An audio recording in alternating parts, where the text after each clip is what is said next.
Okay, Chapter 11, Cotton, Slavery, and the Old South. There's a glare in my glasses, but I can't help it. Anyways, the cotton economy. So, earlier, economic power was with the Upper South, but now it's with the Lower South. The prices of tobacco are subject to a depression and the wearing out of the soil because they kept planting tobacco, just thus depleting the soil of its nutrients. Rice has a long growing season, and there's only a small area it can be grown. And sugar requires intensive labor, and there's a lot of competition with that too. So what the South turns to is short, stable cotton. It can grow in a variety of climates and soils. And with the invention of the cotton gin, made it easier to get the seeds out, thus making an enormous growth of the textile industry. So everybody in the South began to grow cotton. Cotton, that's all it's all about. So with the growth of cotton production comes a growth in slavery.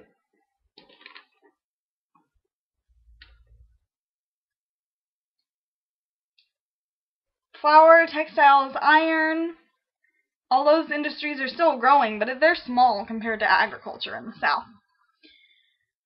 The plantation economy involves factors who marketed the planters' crops. The South depends more and more on merchants,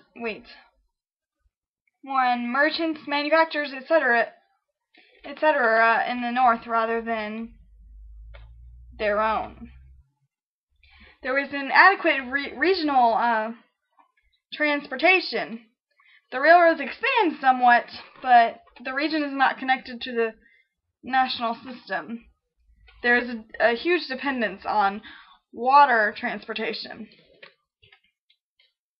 DeBow's, this is a guy's name, DeBow's Review was published in New York in lesser amounts than in northern papers. It advocates Southern economic independence from the North. Reasons why did they have colonial dependency, so to speak? Why? There was a profitability of agriculture. There was no need to turn to industry as in the North.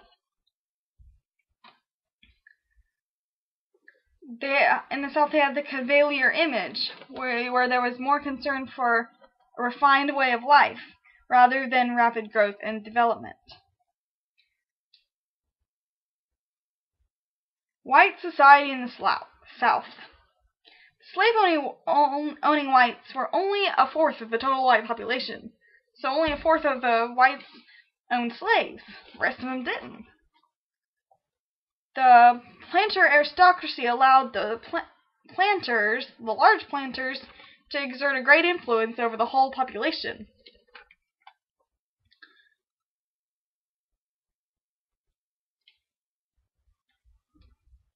However, growing crops was just as competitive and risky as for anyone else.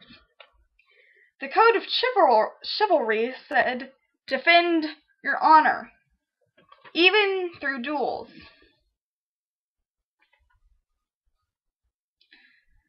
The Southern ladies have more subordination to men in the South because the cult of honor prompts men to defend them. There were few opportunities for women to look beyond their roles as wives and mothers. The only education they could get was in preparation for becoming a good wife and mother. The slave system threatened the white women's relationships with their husbands because of his affairs with black slaves. Most whites in the South were yeoman farmers, which 3/4 of the population owned no slaves. They were called the plain folk. There were few opportunities to learn for the poor, and education was only accessible to the upper class.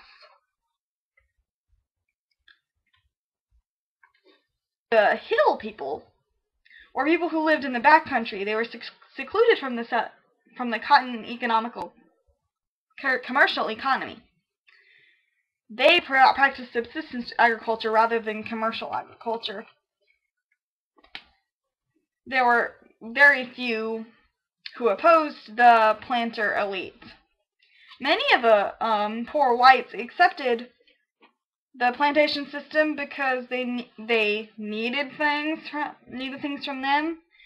They had extended kinship networks with them, such as a planter might have a cousin who's a poor white farmer.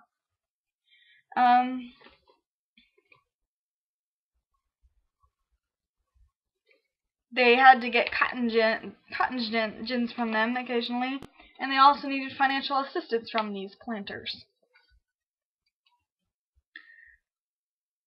In the South, there was a commitment to paternalism. The wife and children were under the master's control, even more so than in the North. The attack on slavery was perceived as an attack on paternalism. The single greatest unifying factor among Southern whites was their perception of race. Whether you were a rich white or a poor white, you were still better than the slave, better than the black slave. So that made the whites united, even though they were completely different from each other. Slavery, the peculiar institution. So, slave codes were enacted, which were laws that restricted the behavior and rights of slaves. Despite the rigid laws, there was considerable variety of punishments, etc., etc., in the slave system. The relationship between masters and slaves was dependent upon the size of the plantation and the nature of the master. Like, some masters could be nice, and some masters could be completely cruel. African Americans preferred large plantations because they had more privacy and a chance to build their own culture, society, and lifestyle. Also, with large plantations, there were many overseers to supervise the slaves. So, there were different systems. When planting rice, slaves were assigned a task, and when they were finished, they could have the rest of the day free. But that rice was very limited. So for cotton, sugar, and tobacco, which is most of the South, the slaves were compelled to work as long as the overseer wanted them to. The slaves usually received enough necessities to live and work, and they lived in slave quarters. The women worked alongside men in the fields, but also some of them worked with housekeeping duties like cooking, cleaning, and helping with the children. The proportion of blacks to whites steadily declined because there were high slave mortality rates.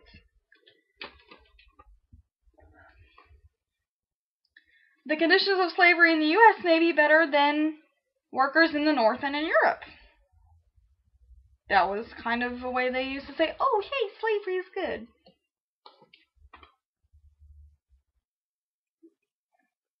U.S. was the only country where slave population increases through natural reproduction. The masters try to preserve the health of slaves so they can work for a long time. They don't make young children work hard labor so they can work a lot when they're older. And they hired out labor like they would hire immigrants to do the really, really dangerous work. For household servants, they had an easier life physically than field hands. However, the familial relationships with the white family isolated them from the other slaves, and the female slaves were subject to sexual abuse, unfortunately. In the cities, slaves had opportunities to mingle with free blacks and with whites, so there was an indistinct line between slavery and freedom. However, fearing insurrection from the slaves, urban masters sold slaves to the countryside. Because of the declining slavery in cities, there was segregation as a means of social control. There were 250,000 free blacks in slave states. Half of them were in Virginia and Maryland alone, because they were close to the north, not as rural. Some had to earn money to buy their freedom, usually by developing a skill they could market. The state laws governing slavery became more strict. It made freeing slaves more difficult than ever before. Some free blacks rose to prominence, but most lived in poverty. However, that was still much better than slavery itself. Slaves moved from one part of the South to another, sometimes by walking. The slave owners dehumanized them and broke up families. They didn't care very much in general. Of course, there's always exceptions, but for the most part, it's dehumanizing. The foreign slave trade is prohibited, but smuggling still occurred in some instances.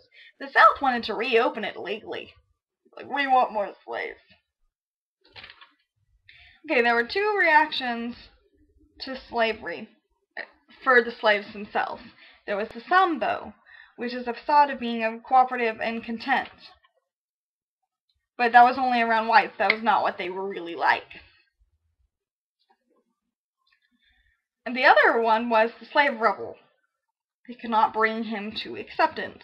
He was forever rebellious. Slave revolts were possible, but rare. They scared whites. A man named Gabriel Prosser planned insurrection in Virginia, but whites quelled it before it happened. Denmark Vesey planned for a rebellion in Charleston. Again, it is repressed. Now, this is the worst one. Nat Turner, slave preacher, and he massacred 60 whites before he was stopped by white troops. Who led a massacre of 60 whites before he was stopped by the troops. However, the primary resistance to slavery is running away. And some sympathetic whites helped with the Underground Railroad. However, the chances of escape are still impossibly high. There were slave patrols which stopped wandering blacks in the South. They demanded to see their travel permits. The most important method of resistance was refusal to work hard. And the culture of slavery. Process of adaptation. The slaves adapted to this lifestyle even though they didn't really like it. They developed their own cultural, racial pride, and unity. Pidgin language, which was a simple, common language to overcome language barriers. Like they had all their traditional languages plus a mix of English. And they were big on music, like rhythm, banjo, especially voices, and song. So, spirituals developed by the slaves. It was expression of their religious faith. It lamented their bondage and expressed their hope for freedom. Slaves were forced to practice the white religion, Christianity. However, they developed their own unique version, incorporating African traditions, like voodoo. Their religion was more joyful and hopeful than white denominations. Deliver us to freedom and promised land.